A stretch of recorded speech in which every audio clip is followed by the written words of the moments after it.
Kagurabachi Chapter 19, Night of Darkness. This is Bruce Wayne. In the beginning of this chapter, I was kind of confused for a little bit because we got this character we haven't met yet, and he's talking about his pet praying mantis, how he lost it and how he got over the grief of it by just gritting his teeth and pushing through. And saying he does the same because he lost his entire family and does the exact same thing, grit through. Bro just took a sip of the drink and just like, I don't even know, like open his mouth and let it drool out. Then we see a little flashback of what Soju versus Chihiro. I guess this guy was right in the restaurant right next to them, about to get blown up by Soju until Chihiro basically absorbed all the lightning. The guy thinks that Chihiro is dead. There's like no way he could survive that attack. He thought he collapsed, but no, bro. Look at my boy Chihiro's eyes. He's looking demonish. That's when he was like, samurai. Now is that present day, November 1st, 18 days after Soju's death and 7 days until the auction. We see the same guy from that restaurant getting beat up. I guess this girl was getting kidnapped by these guys and he saved her. And they end up taking him to the boss. And then the boss is like, why would you do that? Anyways, we're going to find more young flesh there. These guys are truly monsters though. Even the bodyguard saying that that girl was your type. Reiterating to the guy that what he did was pointless, like he threw his life out for no reason. But the reason he did it was because he was inspired by Chihiro and wanted to be just like him. I really thought this dude was going to be a sorcerer, but he pulls out a move and nothing happens. Talking about just kidding, like bro, what? Boss leaves, is like, yeah, chop this dude up.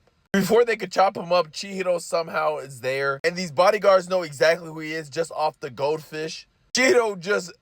It's like a scene from Kill Bill where he's just slicing up all these agents. Aura farm, he had to take a second aura farm. The boss is trying to send his guys out, but the time he does, their throats are slashed. The boss is on the floor looking terrified. Like, who is this guy? Chihiro just gives him the death stare. Just look at this panel, though.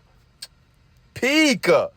Then we see a flashback of Shiba telling Chihiro that Soju wasn't the main guy who put up for the auction of the enchanted blade, but it was someone that was using his name that was pulling the strings. And Chihiro's wondering why did they give him the only enchanted blade that could be usage. Everyone, all the other enchanted blades are locked up because their users are still alive. Shiba makes a plan to take the enchanted blade before the auction instead of waiting for the auction.